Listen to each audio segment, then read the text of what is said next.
Apply कर दे, transition period में ILR, asylum, वीजे approve होने के इम्कानात में इजाफा हो जाता है। गलत। ILR का डिसीजन होम ऑफिस करता है, PM नहीं। असाइलम के केसेस हो, ILR हो, नेशनलाइजेशन के केसेस हो, नए वीजेस हो, लोगों की बड़ी तादाद न सिर्फ अप्लाई करती है बल्कि इम्कानात में बेतहाशा इजाफा हो जाता है। बिल्कुल गलत। यूके में इमिग्रेशन रूल्स पार्लियामेंट बनाती है, कोई ऑटोमेटिक रिलैक्सेशन नहीं होती। आगे सुनिए। असाइलम के केसेस हो, ILR हो, नेशनलाइजेशन के केसेस हो, नए वीजेस हो, लोगों की बड़ी तादाद न सिर्फ अप्लाई करती है बल्कि इम्कानात में बेतहाशा इजाफा हो जाता है। उसकी बड़ी वजह कि तमाम इमिग्रेशन जो रूल्स हैं उनको रिलैक्स कर दिया जाता है, क्योंकि उनके ऊपर चेक एंड बैलेंस करना या सिग्नेटरी अथॉरिटी जो बरतानी वजीर आजम है वो सीट पर मौजूद नहीं होते। कोई चेक एंड बैलेंस कम नहीं होता, कोई रिलैक्सेशन नहीं होती। यूके का सिस्टम इंस्टीट्यूशन पर चलता है, किसी एक प्राइम मिनिस्टर के आने या जाने से सिस्टम नहीं बदलता। होम ऑफिस हो, कोर्ट्स हो या दूसरे इंस्टीट्यूशंस हो, सब अपना काम कानून के मुताबिक मुसलसल करते रहते हैं।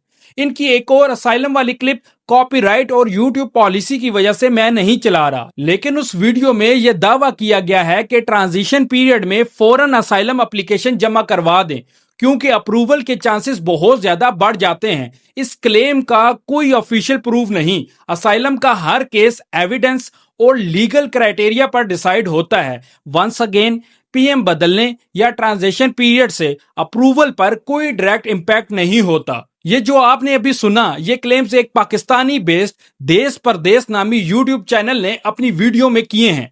पहले तो बात करते हैं इस चैनल की। ये यूके पर अक्सर इमिग्रेशन कंटेंट बनाते हैं, लेकिन इनकी वीडियो में आपको ऑफिशियल सोर्स कम ही मिलेगा। ना होम ऑफिस का रेफरेंस, ना पार्लियामेंट का, ना कोई कोर्ट जजमेंट, ना कोई ऑथेंटिक फैक्ट्स एंड फिगर्स। सिर्फ और सिर्फ खोटे क्लेम्स करते हैं, लोगों को बेवकूफ बनाते हैं और व्यूज लेते हैं। और कुछ लोग इन क्लेम्स पर अपनी जिंदगी के डिसीजन लेने के बारे में सोचना शुरू कर देते हैं, और इस एक वीडियो की वजह से हजारों लोगों को इन्होंने कंफ्यूज कर दिया है। लोग हमें मैसेज पे मैसेजेस कर रहे हैं और हमारी इमिग्रेशन एक्सपर्ट टीम से पूछ रहे हैं कि एक चैनल ने कहा है कि अभी ILR अप्लाई करो, PM बदलने वाला है जिससे अप्रूवल रेट्स बढ़ जाएंगे। मैं तो इनकी वीडियो को देखकर हंसता रहता हूं कि ये क्या क्या क्लेम कर जाते हैं अपनी वीडियोस में। हमारी इस वीडियो का मकसद सिर्फ और सिर्फ लोगों को फैक्ट्स बताना है। अगर इस देश परदेश चैनल पे क्लेम करने वाले साहब समझते हैं कि उनके क्लेम सच्चे हैं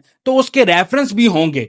कौन से PM के आने या जाने के दौरान ILR, असाइलम्स या किसी और इमिग्रेशन रूट पे डिसीजन इस वजह से जल्दी हुए हैं तो बताएं। अगर हुए तो फिगर्स शेयर करें। इस काम के लिए हमारा प्लेटफॉर्म हाजिर।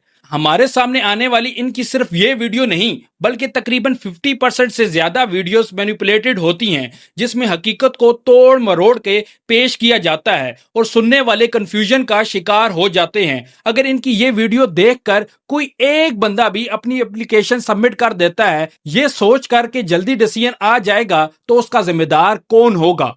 फिलहाल आज हम ये 4 क्लेम्स एक एक करके समझेंगे। यूके के एक्चुअल सिस्टम की रोशनी में मैं अपना कोई ओपिनियन नहीं दूंगा, सिर्फ फैक्ट्स बताऊंगा।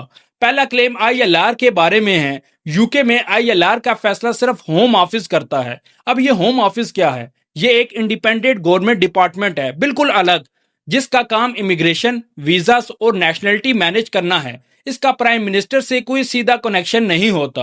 ये यूके में रहने वाले सब लोगों को तकरीबन पता है, पर पाकिस्तान में रहने वाले देश परदेश साहब को भी समझना चाहिए। किसी दूसरे मुल्क में रहकर किसी और मुल्क के लोगों को मिसगाइड करना किसी भी सूरत मुनासिब नहीं। अब ILR मिलती कैसे है? इसके लिए आपको 5 साल यूके में लीगली रहना होता है, फिर life in the UK test pass करना होता है जिसमें यूके की हिस्ट्री, कल्चर और सिस्टम के बारे में सवालात होते हैं।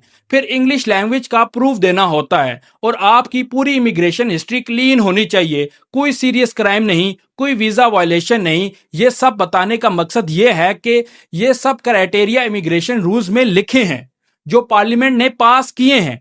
इन्हें PM अकेला नहीं बदल सकता। अगर PM बदलना चाहता भी हो तो उसे पार्लियामेंट में बिल लाना होगा, डिबेट होगी, वोट होगा, तब जाके कुछ बदलेगा।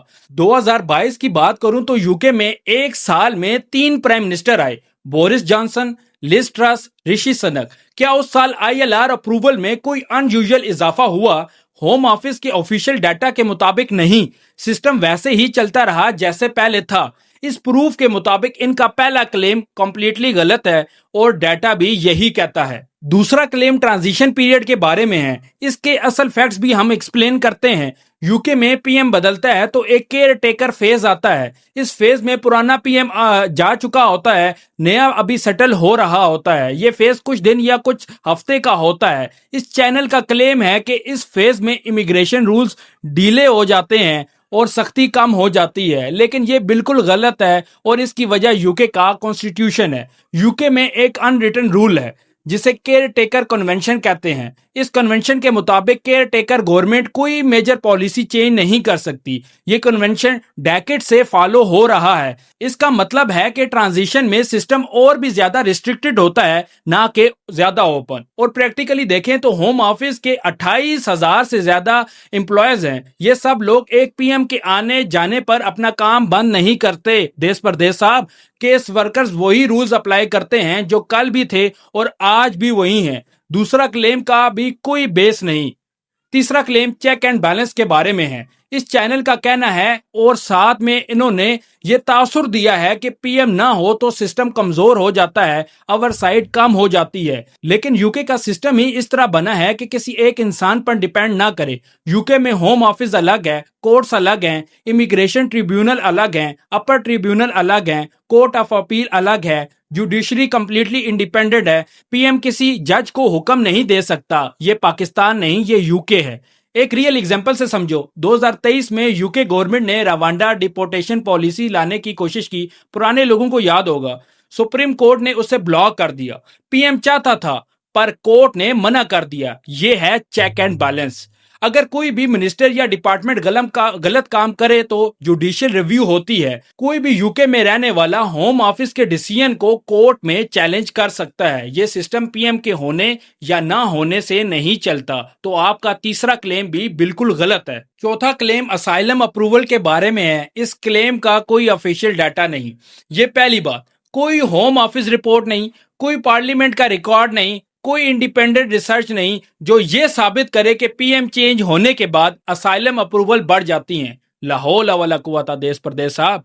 अब देश परदेश साहब को समझाते हैं कि असाइलम कैसे डिसाइड होता है। जब कोई असाइलम अप्लाई करता है तो होम ऑफिस का ट्रेंड केस वर्कर उस केस को रिव्यू करता है। वो देखता है कि एप्लीकेंट का कंट्री ऑफ ओरिजिन क्या है, क्या वहां पर वार चल रही है, क्या वहां प्रोसिक्यूशन है। फिर एप्लीकेंट का पर्सनल रिस्क असेस किया जाता है, क्या उसे स्पेसिफिकली कोई थ्रेट है। फिर डॉक्यूमेंट्स चेक होते हैं। फिर एप्लीकेंट का इंटरव्यू होता है जिसमें उसकी क्रेडिबिलिटी देखी जाती है। ये सब एक स्ट्रक्चरल लीगल प्रोसेस है। इसमें पीएम के होने या ना होने से कोई फर्क नहीं पड़ता। एक असाइलम सीकर जो सीरिया से आ रहा है, उसके केस में सीरिया की सिचुएशन मैटर करती है, ना कि यूके का पीएम कौन है या फिर वो बदलने वाला है। और अगर होम ऑफिस किसी क्लेम को रिजेक्ट करे तो इमिग्रेशन ट्रिब्यूनल है, अपर ट्रिब्यूनल है, कोर्ट ऑफ अपील है। ये सब पीएम से बिल्कुल अलग है। तो चौथा claim no evidence, no logic, no basis, बिल्कुल नॉनसेंस।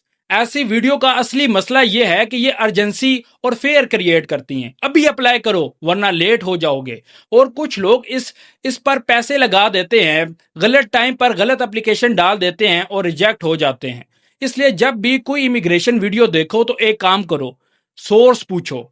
अगर जवाब सिर्फ हमारी वीडियो या हमारा चैनल है तो उस चैनल को देखना बंद करो। रियल इंफॉर्मेशन सिर्फ 3 जगह से लो: government.uk, यूके गवर्नमेंट की ऑफिशियल वेबसाइट, होम ऑफिस की गाइडेंस या किसी भी रेगुलेटेड इमिग्रेशन एडवाइजर से।